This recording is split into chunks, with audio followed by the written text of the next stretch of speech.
Buenos días. Hoy vamos a hablar sobre el síndrome de Boerhaave, que básicamente pues, es la ruptura esofágica espontánea. Sin embargo, pues, lo que se ha visto es que no es una ruptura espontánea, sino que hay una causa barométrica de lo que es la ruptura del esófago. Pues, mi nombre es Jairo González, yo soy residente de tercer año de la Pontificia Universidad Javeriana. Para la definición, pues como ya sabemos, es una ruptura espontánea del esófago por un aumento de la presión súbita en la región intraesofágica. Esto va a generar una alteración pues, sobre la pared esofágica, lo que va a llevar a que esto pues, se genere una perforación. La epidemiología es que usualmente es una enfermedad rara que ocurre aproximadamente de 3.1 a 5 casos por cada millón de personas por año, y la edad promedio que ocurre es aproximadamente a los 52 años. Es más común en hombres, aproximadamente en el 82%, mientras que en las mujeres es mucho más raro. Esto es secundario pues, a la etiología de esta ruptura espontánea, que usualmente se debe a personas que han tenido alto consumo de comidas en gran cantidad y alto consumo de alcohol. Es importante también reconocer que a pesar de que es una enfermedad pues, rara, dentro de la perforación esofágica es el 10% de todas las causas. Importante aquí pues recordar por qué es el nombre del síndrome de Boerhaave. Básicamente este síndrome es descrito gracias al médico holandés, el doctor Herman Boerhaave, quien en 1720 a 22 él describió un caso de un paciente, este señor, Jan Gerrit van Hansen, quien presentó posteriormente a una ingesta de comidas pues, copiosas con abundante consumo de alcohol, presentó síntomas de indigestión.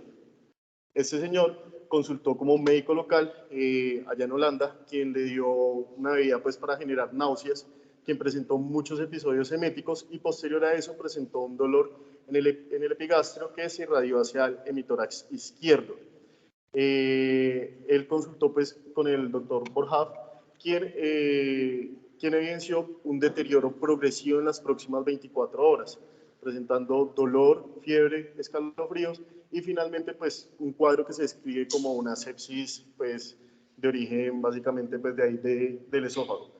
Este paciente pues, muere a las 24 horas y debido como a la causa tan inesperada de la muerte del paciente, decide realizarle una autopsia. En la autopsia lo que evidencia es que hay una perforación en el esófago distal intratorácico que está generando una comunicación con la pleura izquierda, en donde todo el contenido gástrico se encontraba en la pleura izquierda. Entonces, básicamente, él mencionaba que se evidenciaba todos los restos alimenticios que él había ingerido el día anterior en la fiesta. Posteriormente, después de haber hecho este descubrimiento, pues hecho esta descripción de esta enfermedad, él lo publica en este documento en 1724, que básicamente lo que traduce es la historia de una enfermedad atroz nunca antes descrita. Entonces es aquí donde él hace la publicación de este primer caso y a partir de ahí es que se conoce esta ruptura espontánea como el síndrome de Boerhaave. Es importante también hacer una aclaración o una citación adicional, es que Boerhaave fue un médico pues, muy interesado como en la parte pedagógica. Él lo que hizo fue inventar en parte la forma de la enseñanza de la medicina actual, en donde lo que hizo fue crear como pabellones en el hospital, refieren en la historia que son de a 10 camas, en donde él combinaba la parte teórica con la parte práctica. Entonces es desde aquí donde se empieza a ver cómo son las prácticas de ahora de medicina, en donde se hace una explicación teórica y posteriormente se lleva hacia las prácticas directamente con el paciente. ¿Cómo es la fisiopatología de este síndrome? Pues lo que ocurre es que hay un aumento súbito de la presión intraesofágica por unas etiologías que les voy a mencionar más adelante y eso lleva a la ruptura del esófago. El problema de este síndrome es que ocurre una fuga del contenido gástrico, biliar y salivar hacia el mediastino y hacia la pleura, lo que va a llevar al desarrollo de una mediastinitis química y derrame pleural. Usualmente lo que termina, si no hay tratamiento, es sepsis, falla multiorgánica y finalmente la muerte, que puede desarrollarse de manera muy rápida.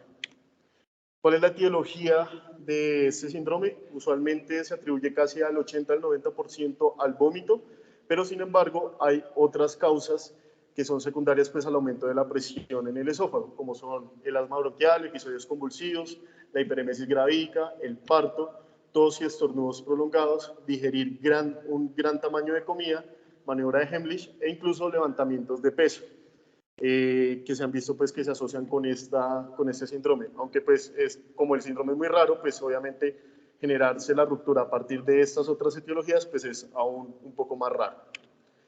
¿Cuál es el principio básico? El principio básico es que cuando se genera vómito o risa o cualquier circunstancia que aumente la presión en el esófago, lo que ocurre es que se traslada todo lo que es el contenido gástrico hacia el esófago, inclusive con aire que queda atrapado en el esófago. Como están en una medida de protección, el músculo cricofaringio está cerrado. Eso genera como una especie de asa ciega o asa cerrada que lleva a que únicamente se aumente la presión en el esófago. Como les voy a explicar más adelante, el 80 al 90% de las rupturas del esófago ocurren en el tercio distal del esófago intratorácico. Esto es de vital importancia porque gracias a esto es que podemos ver o observar los signos clínicos y radiológicos que nos permiten sospechar de esta enfermedad. El 20% únicamente ocurren en el esófago cervical o en el esófago intraabdominal, siendo un poco más raro. ¿Cuál es la razón de que se genere en el esófago intratorácico distal?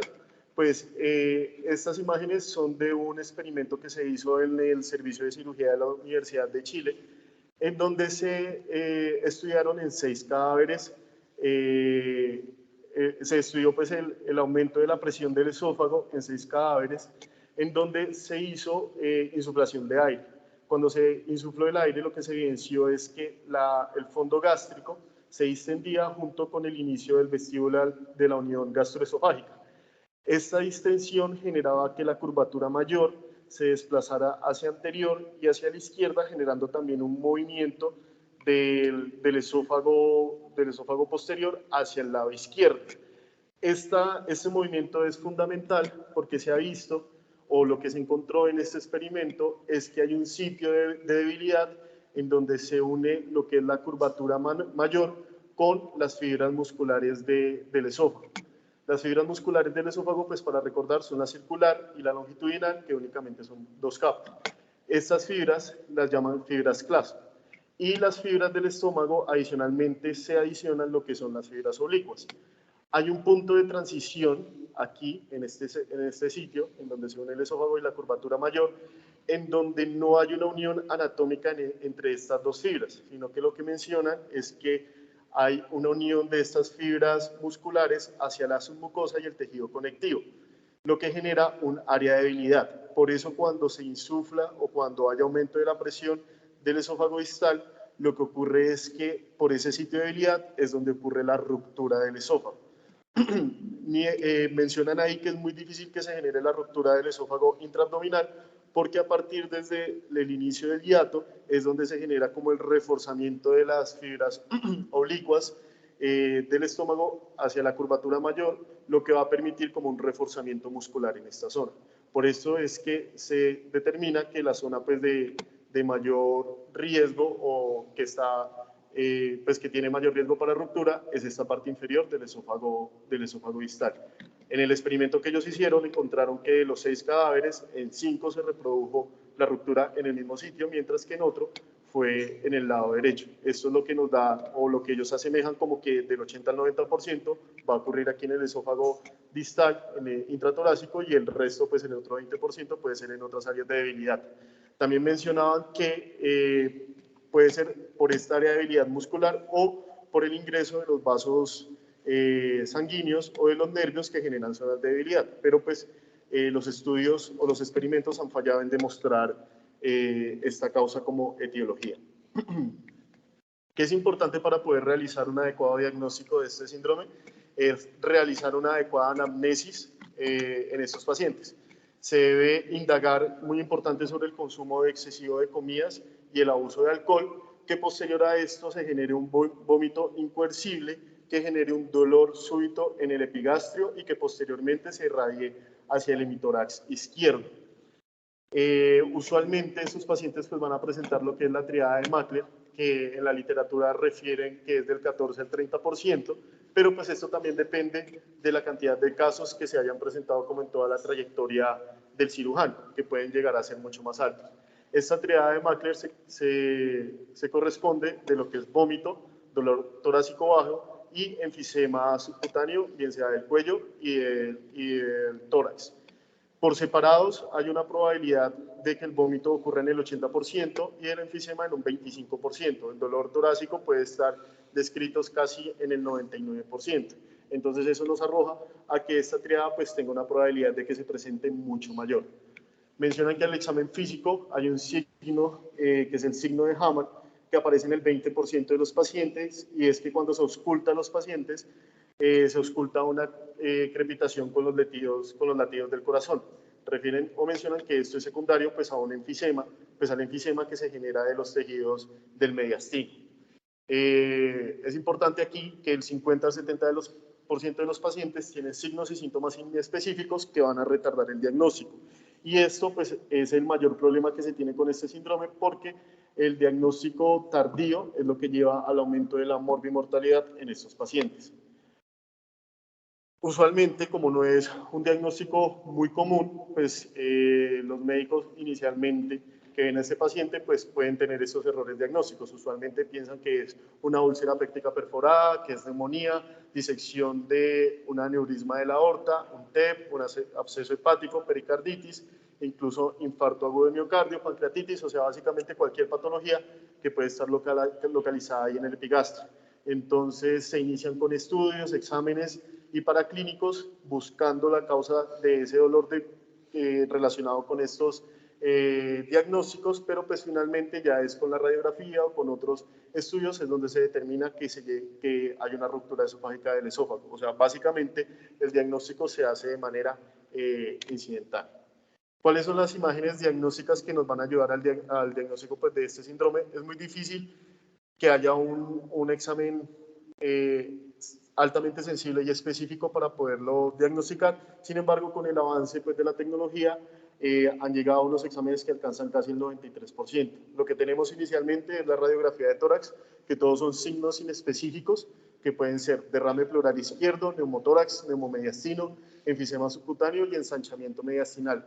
Mencionan que hay un signo de la vena clerio que aparece en la radiografía de tórax en una posición postero-anterior que aparece en el 10 al 20%. Básicamente es que se observa pues una V aquí en el mediastino, que es básicamente por el enfisema que hay en el mediastino. Entonces aquí se ve un poquito más claro, pero pues esto es muy difícil de encontrar y muchas veces si uno no lo tiene claro o nunca ha escuchado sobre este signo, pues lo puede pasar por alto. Previamente, el diagnóstico de elección o el gol estándar para el diagnóstico del síndrome de Borja era el esofagograma, hacer unas vías digestivas con medio de contraste. Este era el gol estándar porque identificaba el sitio exacto y la extensión de la ruptura, además como el paso del medio de contraste hacia la pleura izquierda, como podemos ver en esta radiografía.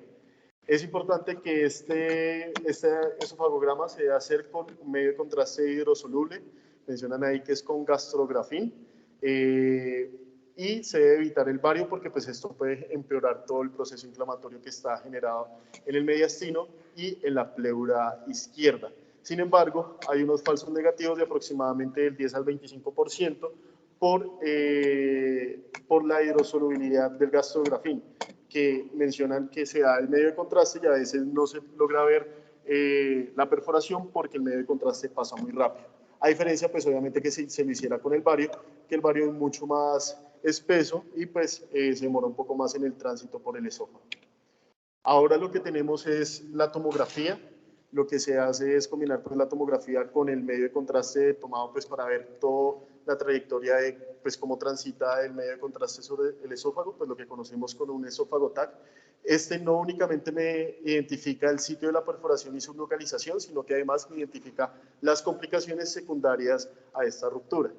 Evidencia colecciones intratorácicas o también colecciones intraabdominales que van a necesitar que pues, permiten orientarnos a nosotros el manejo quirúrgico.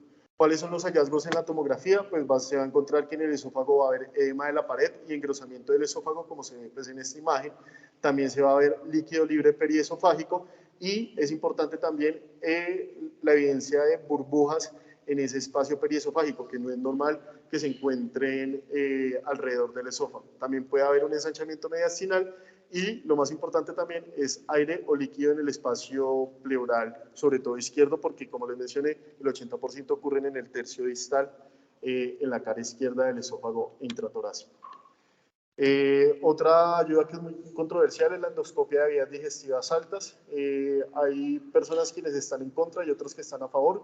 Los que están en contra dicen que realizar este examen cuando se insufla el aire puede aumentar el tamaño de la perforación y eso puede introducir el aire y el contenido gástrico al mediastino, lo que puede empeorar pues, todo el proceso de la mediastinitis.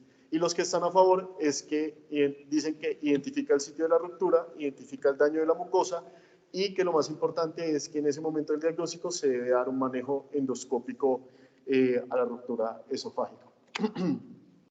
Otras ayudas diagnósticas, pero que están en menor uso, es el estudio del líquido pleural. Usualmente si tiene un paciente una toracostomía izquierda, se puede hacer el estudio de ese líquido.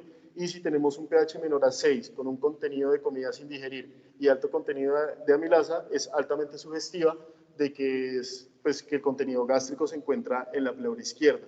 Otros mencionan el uso de azul de metileno, que se va a tomar pues, el azul de metileno y que se debe vigilar la producción del tubo, que más o menos genera una tensión entre las 12 a 24 horas y pues esto tiene un alto valor sensible pues, para el diagnóstico de la ruptura esofágica.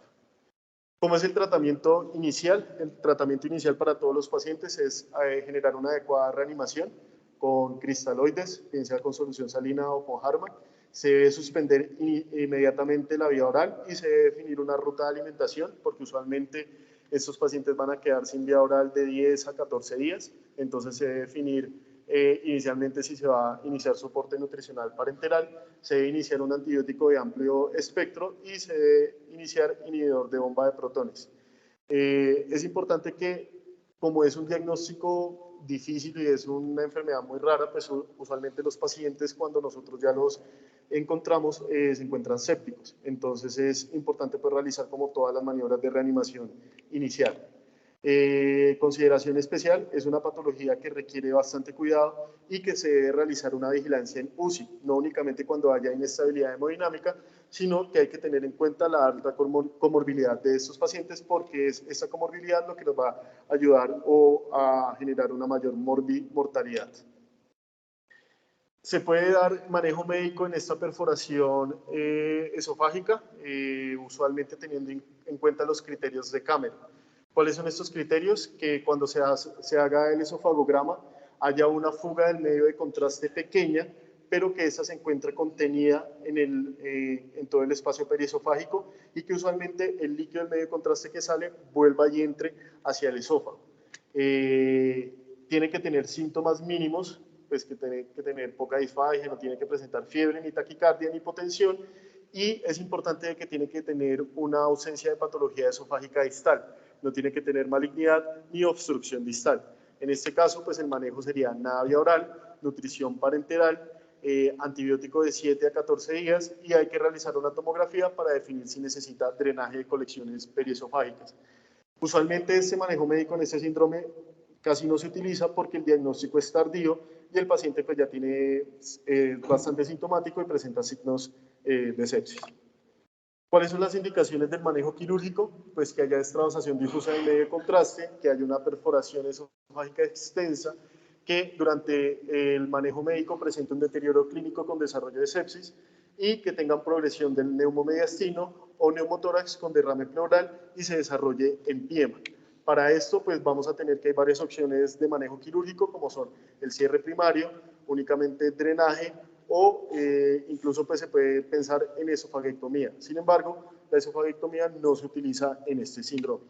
¿Cómo es el manejo quirúrgico? Pues como ya les mencioné, el 80% de la perforación ocurre en el esófago distal intratorácico. Se va a colocar el paciente en decúbito lateral derecho con un flex aquí en la cadera para exponer pues, todo lo que es el hemitórax izquierdo.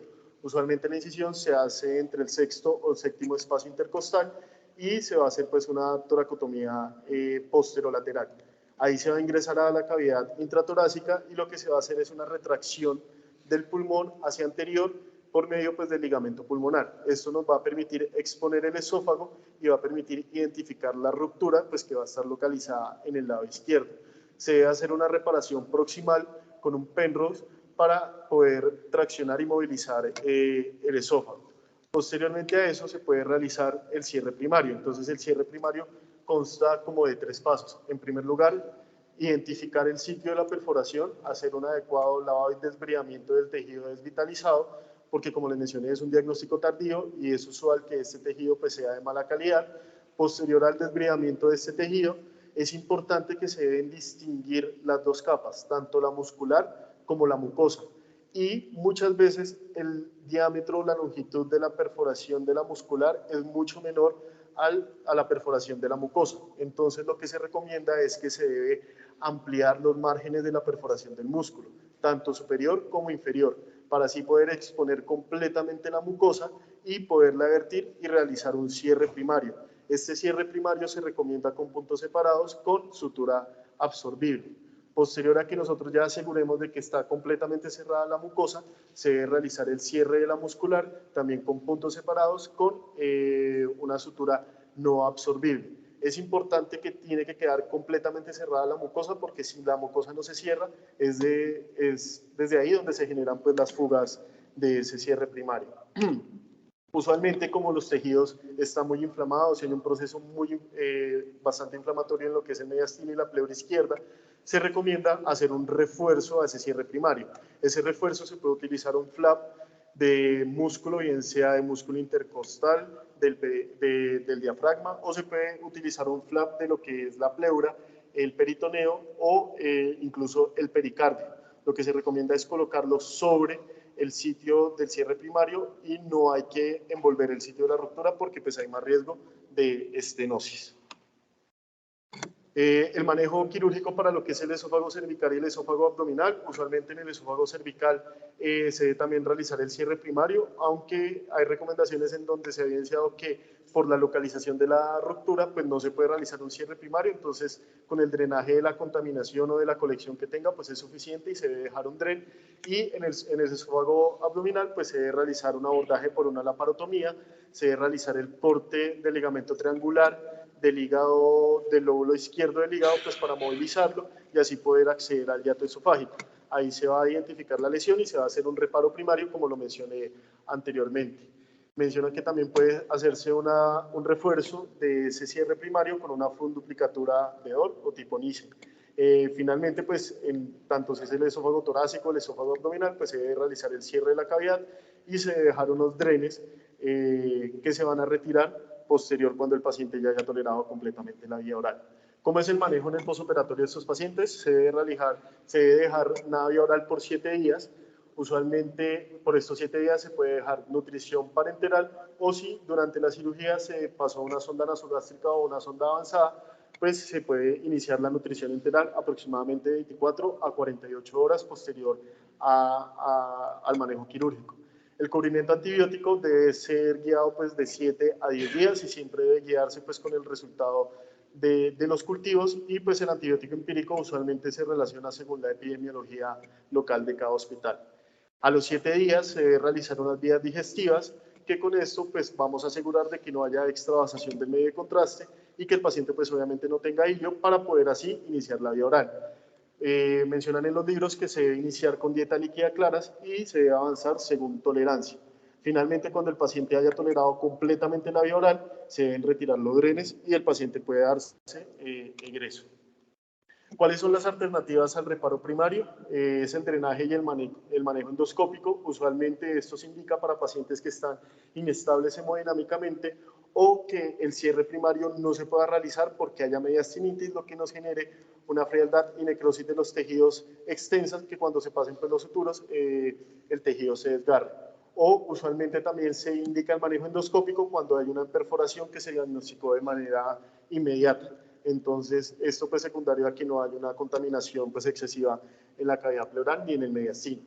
La esofaguectomía con reconstrucción inmediata o derivación únicamente se ha reservado pues, para lo que es malignidad del esófago y enfermedad benigna en etapa final, como lo es la acalasia. El manejo endoscópico, ¿cuál es el manejo que se utiliza? Es la colocación del stent. Usualmente se prefiere para pacientes que tienen una alta comorbilidad y tienen sepsis mediastinal avanzadas, que tengan defectos esofágicos grandes y que el paciente definamos de que no va a tolerar la cirugía o, en el caso como les mencioné, que hayan perforaciones tempranas. ¿Cuál es la lógica con el stent? Pues esto va a ocluir la perforación y nos va a garantizar la integridad de la luz del esófago, lo que va a evitar que haya un derrame extraluminal del contenido gástrico y del contenido esofágico. Esto nos va a limitar pues, la fuente de contaminación de lo que es la pleura izquierda y el mediastino. ¿Cuáles son los problemas del stent? El problema del stent es que dependiendo de dónde esté la perforación, por ejemplo, si es intraabdominal o si es cervical, este necesita un flap de 2 centímetros superior e inferior al sitio de la ruptura, por lo que estos sitios no son muy recomendados para colocar el stent. Otras complicaciones es que se puede migrar o puede generarse una obstrucción que nos lleve a generar una segunda pues, reintervención.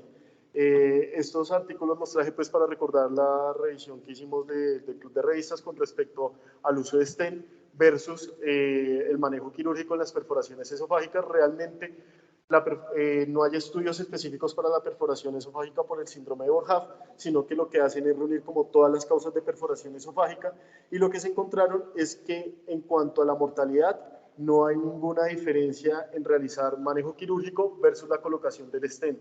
Tampoco hay diferencias en cuanto al tiempo de estancia en UCI, ni diferencias en el desarrollo de sepsis, ni falla renal o requerimiento de reintervención.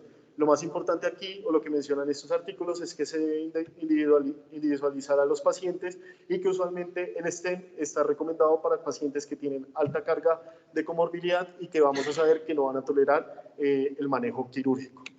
Finalmente, lo que hacen básicamente pues para el síndrome de Borja es un manejo combinado que usualmente esos pacientes pues, van a presentar sepsis mediastinal, van a presentarse con la lesión que lleva más de 24 horas y pues tienen una alta carga de comorbilidades. Entonces, para ellos lo que se menciona es hacer un desbridamiento agresivo de lo que es el mediastino y la pleura, que puede ser realizado por toracoscopia, y ahí mismo en ese tiempo hacer una cobertura del defecto con un flap, bien sea mediastinal, con un flap muscular o con un flap de pleura, y finalmente la colocación de un stent esofágico. Con esto, ¿cuál es el objetivo? Reconstruir lo que es el lumen esofágico para así controlar la fuga y la contaminación séptica de lo que son los tejidos pues, adyacentes tanto del mediastino como de la pleura izquierda. Finalmente, pues para conclusiones, es importante definir que es una enfermedad de difícil diagnóstico, por lo cual realizar una anamnesis rigurosa en estos pacientes es la clave y tener una sospecha diagnóstica temprana es la clave que va a impactar en la morbimortalidad de estos pacientes. Una vez ya nosotros podamos definir qué es la causa de la perforación esofágica, conocer las opciones terapéuticas que tenemos y las indicaciones en cada uno para así poder tener el mejor desenlace con estos pacientes. Listo.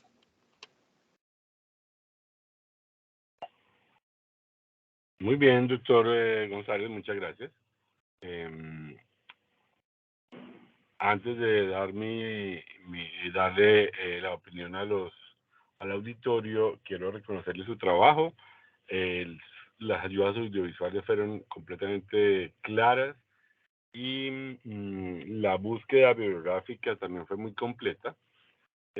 Y por tanto, pues que su presentación le quedó muy bien, lo felicito. Quedó de muy alto nivel. Esta enfermedad, doctores, es una enfermedad que hay que sospecharla. Es muy infrecuente, pero hay que sospecharla siempre. Yo solamente tengo, en mis 25 años de experiencia, tengo 3 casos de Borja, los cuales los 3 eran pacientes con dolor torácico.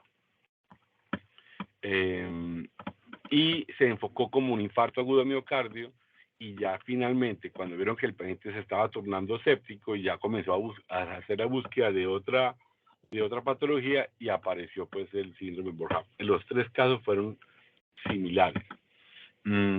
Esos 3 casos se llevó a cirugía, 1 falleció, 2 salieron adelante.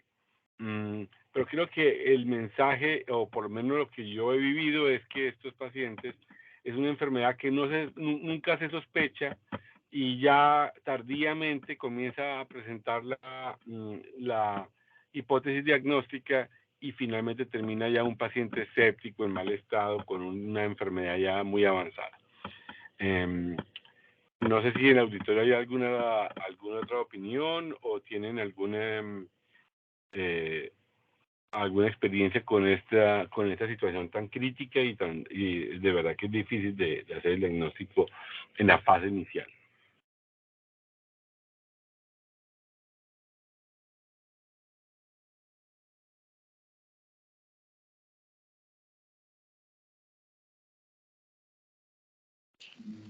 Te faltó mencionar el manejo, además del stent, el uso del Endovac, ¿cierto? Es otra de las cosas con las que contamos y con las que se está haciendo.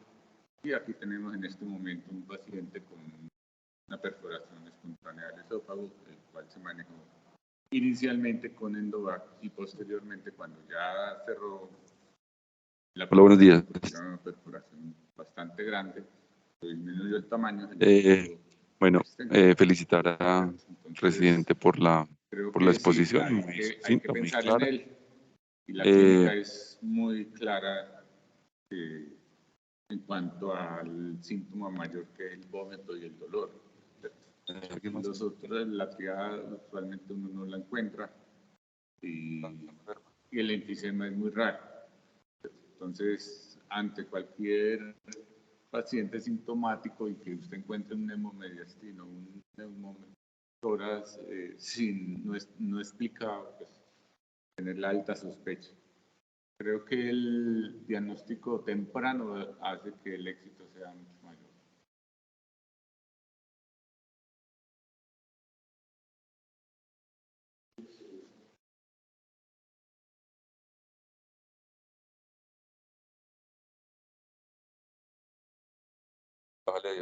Doctor Jimmy, lo escuchamos.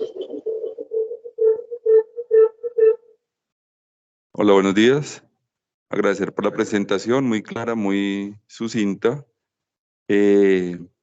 Trataste de mencionarlo, pero yo creo que hay que hacer hincapié supremamente importante en la consideración terapéutica el momento en que llega el cirujano. Si la perforación igual que las perforaciones esofágicas, pues iatrogénicas o traumáticas, si el diagnóstico se hace temprano, existe la posibilidad de hacer el cierre primario del esófago y el manejo del esófago.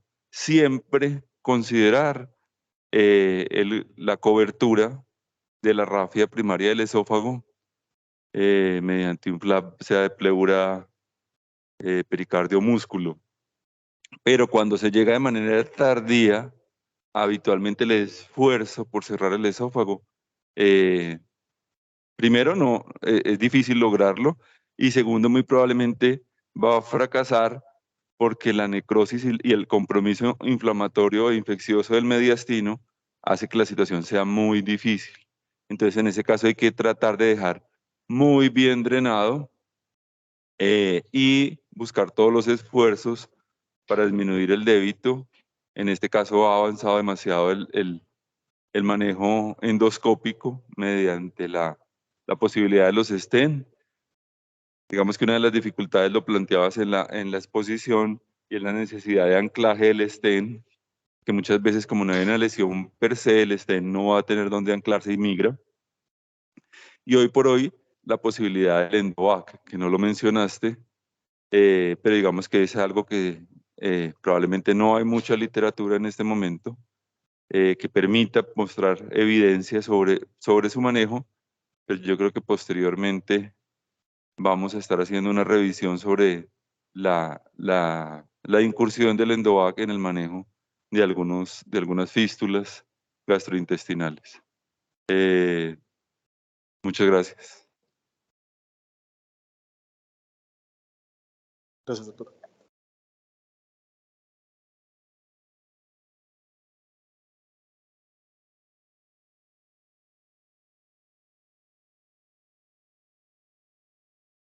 Bueno, muchas gracias a todos. Damos por terminada la sesión de hoy.